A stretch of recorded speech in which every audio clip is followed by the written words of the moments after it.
lot of this isn't going to make sense to you, and I'm sorry about that. I'm just gonna start at the beginning, with the house.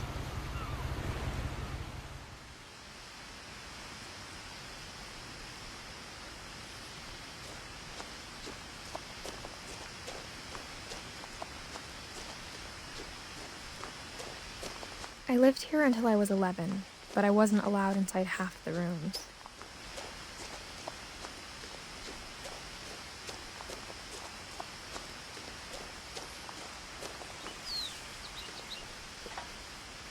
Inside the mailbox were bills from 7 years ago, marked urgent, open immediately.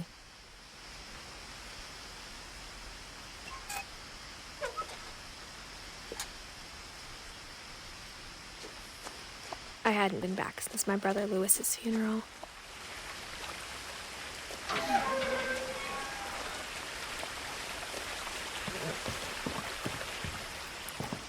In her will, my mother left me a key, but didn't tell me what it unlocked. Maybe she thought I'd know. Or she thought that the mystery would be enough to bring me back.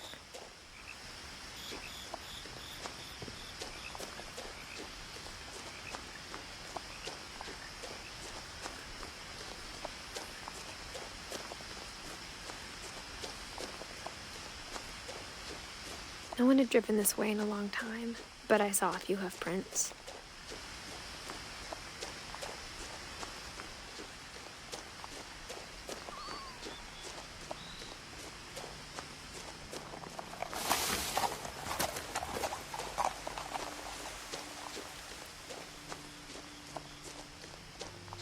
The truth is, even after I inherited the house, I never thought I'd come back to it. But now I had questions about my family that only the house knew the answers to.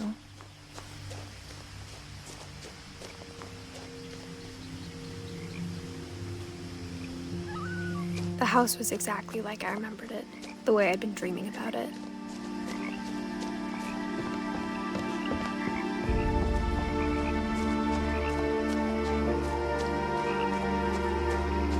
As a child, the house made me uncomfortable in a way I couldn't put into words.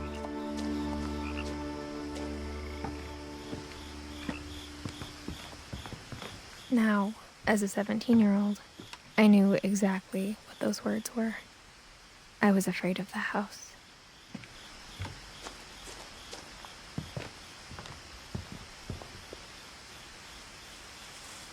I hoped the key might unlock the front door. It didn't. Looking in, I felt like the house itself had been waiting for me.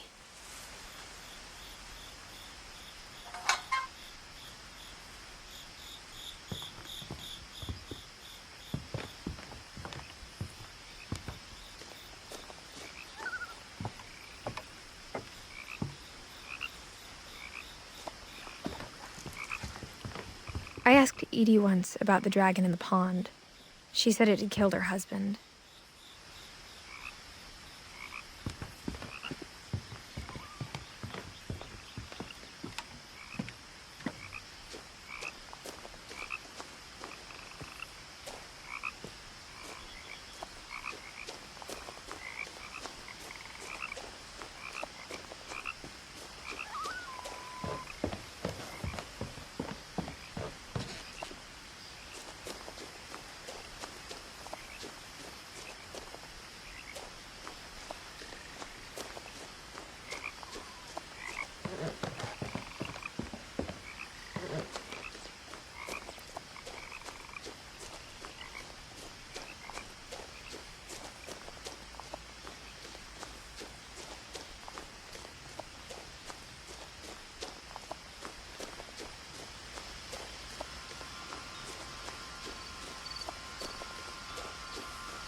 Crawling through the doggy door used to be a lot easier when I was 11.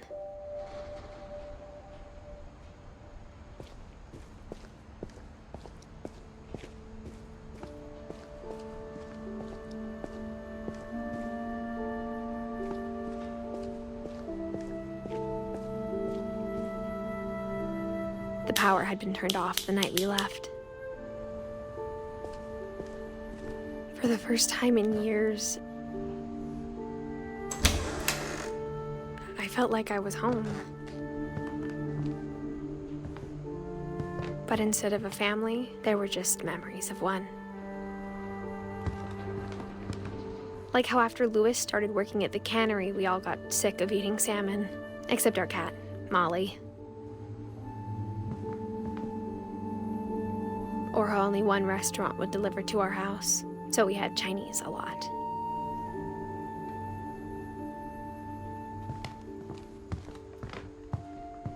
Nothing in the house looked abnormal. There was just too much of it, like a smile with too many teeth. Mom always told me to stay out of the basement, so I wasn't too surprised when the key didn't fit.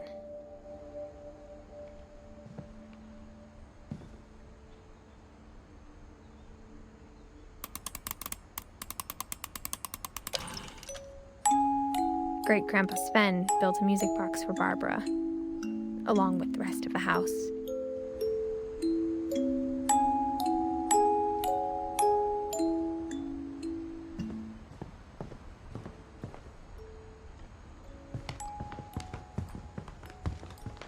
Even the fireplace had a story. Edie told me the bricks came from the original house, after it sank.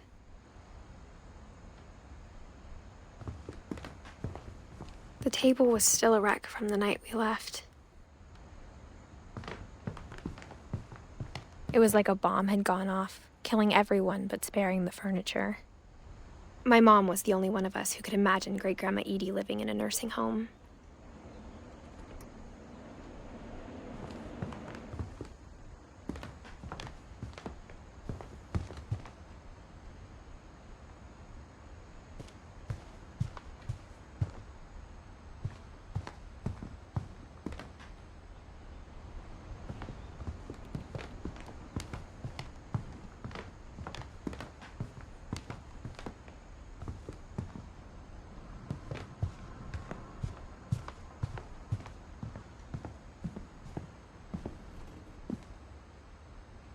After Milton disappeared, Mom sealed up all the bedrooms. Then Edie retaliated and drilled peepholes.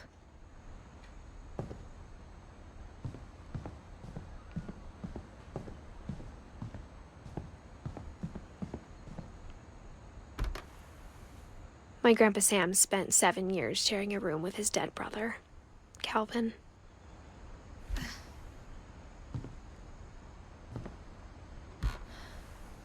As a kid, I just assumed every house had peepholes and sealed rooms you weren't allowed inside of.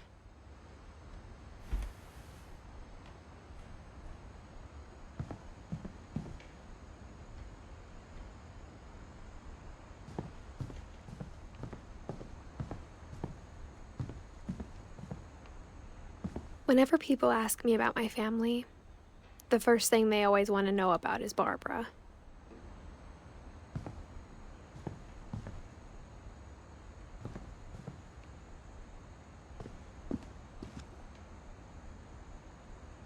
Mom must have locked the third-floor stairs on the night we left.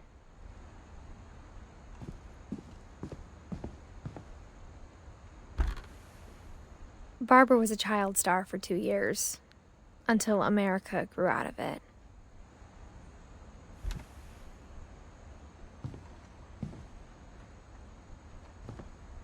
Edie's father, Odin, built the original house.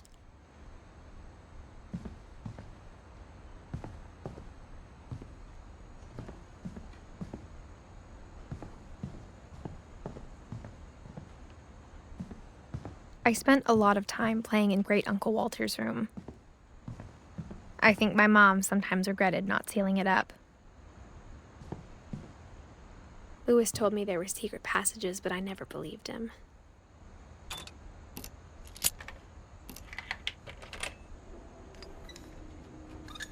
Turns out, my mom was really good at keeping secrets.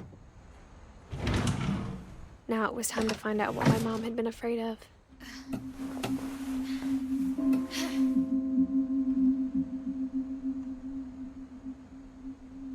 Reading this, Maybe it sounds like I had a plan, but I had no idea what was behind that door.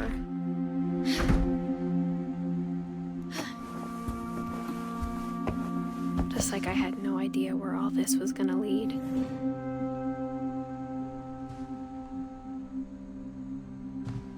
I grew up looking at Molly's room through the peephole.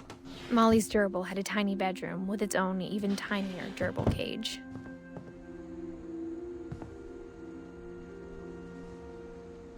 Being inside for the first time, I felt like I'd stepped behind a painting.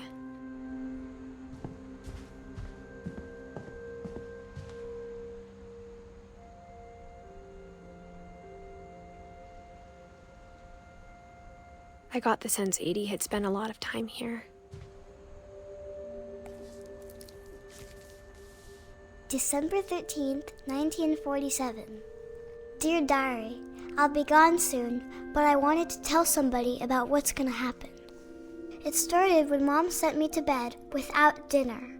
I woke up and I was starving, so I looked around for something to eat. The gerbil food was dry, but I didn't mind it.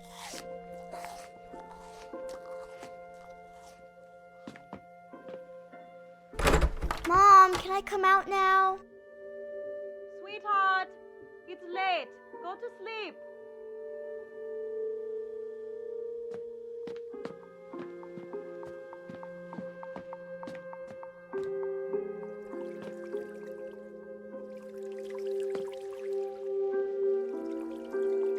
I thought about eating Christopher, but I held back.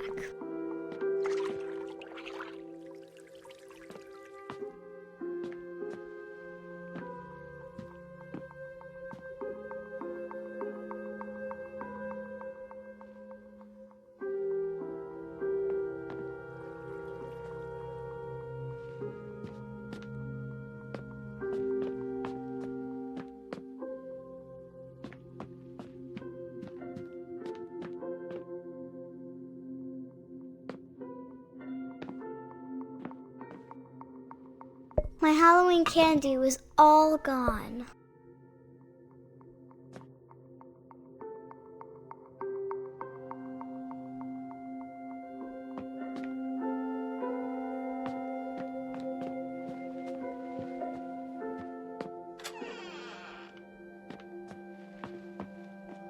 I kept eating and eating.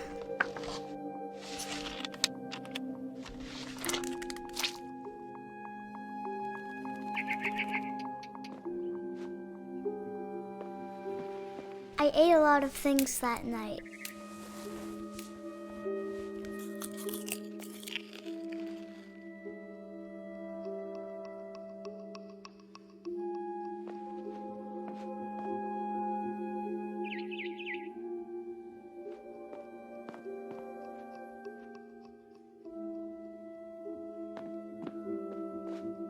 Then I heard chirping outside my window.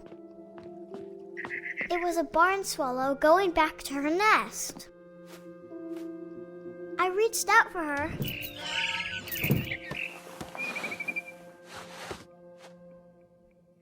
And suddenly,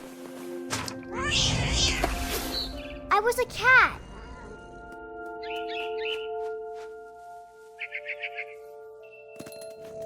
I tried to be quiet, but the bird was really scared.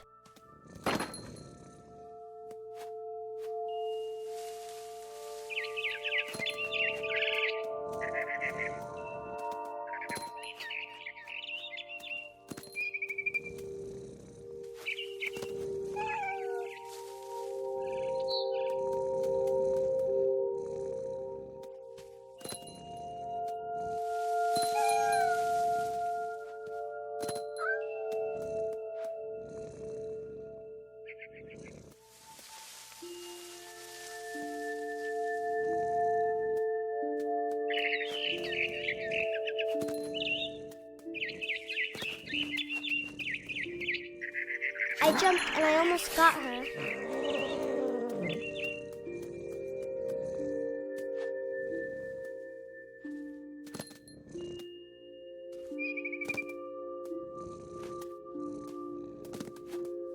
I could tell she was getting really tired.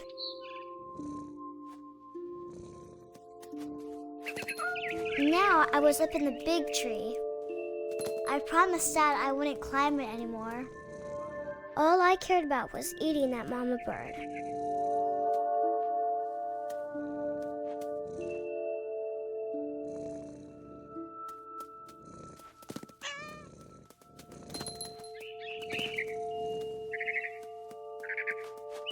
I gobbled her up. And suddenly, I was an owl. First, all I heard was the wind. Then I heard little teeth nibbling in the grass.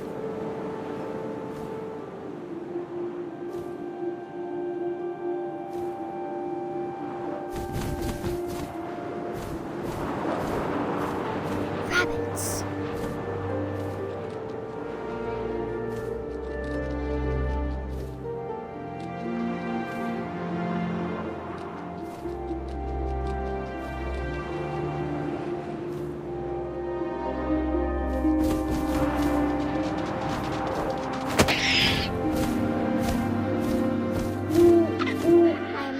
His face looking up and seeing mine through my talons. I swallowed him up, and I didn't chew one bit. Then I flew off to find something bigger.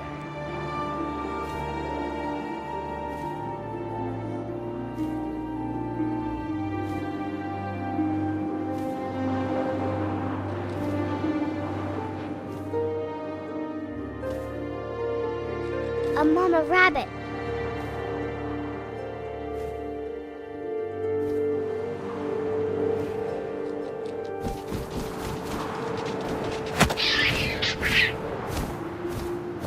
She was almost too big to carry.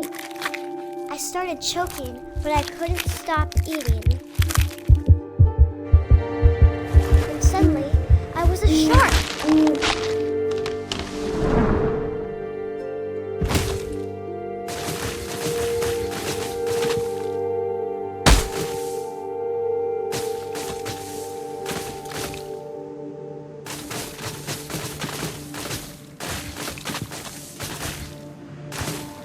I rolled off a cliff and into the ocean. Now, I was hungrier than ever.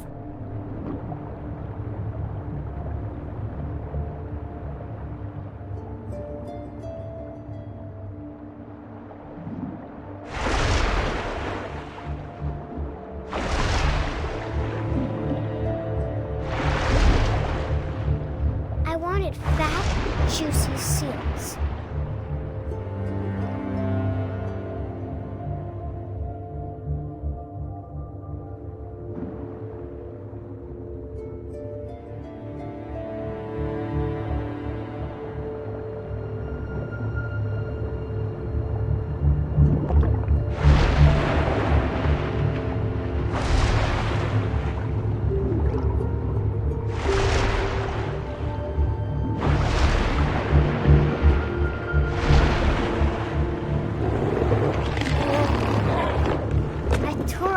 Flipper, and it tasted really good.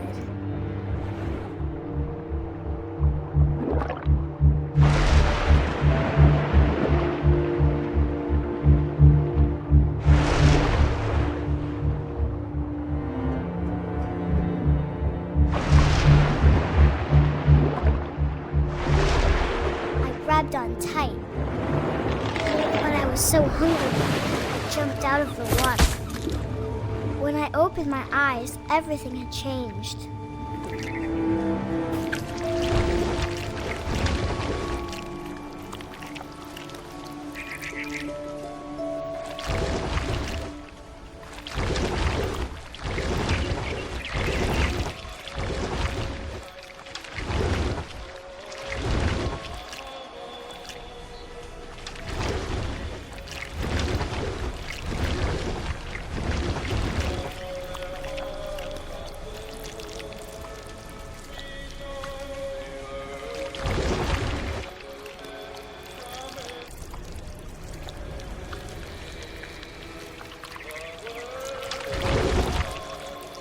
Now I was a monster, and I smelled people everywhere.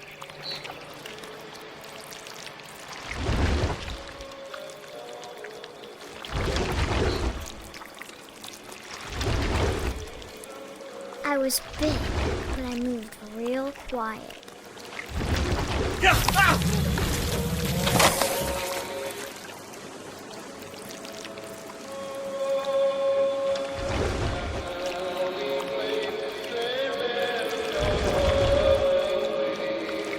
I wanted to stop, but also I didn't.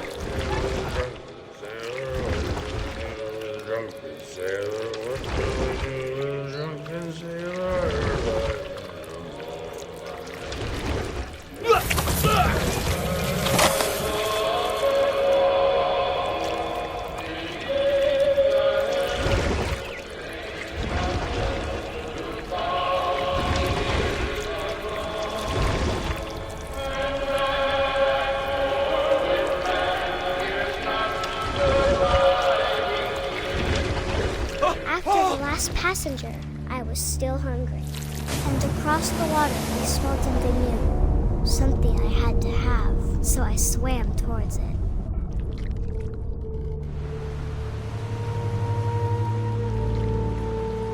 I slithered onto the sand, and the good smell went into an old pipe.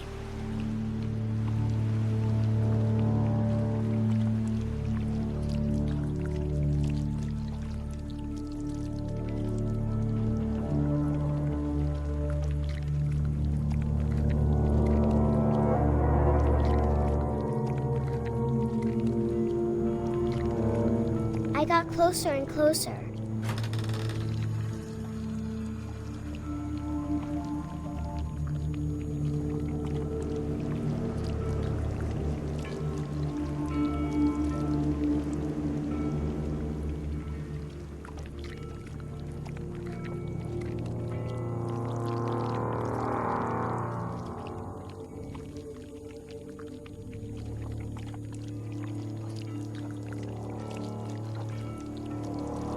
All my stomach started growling.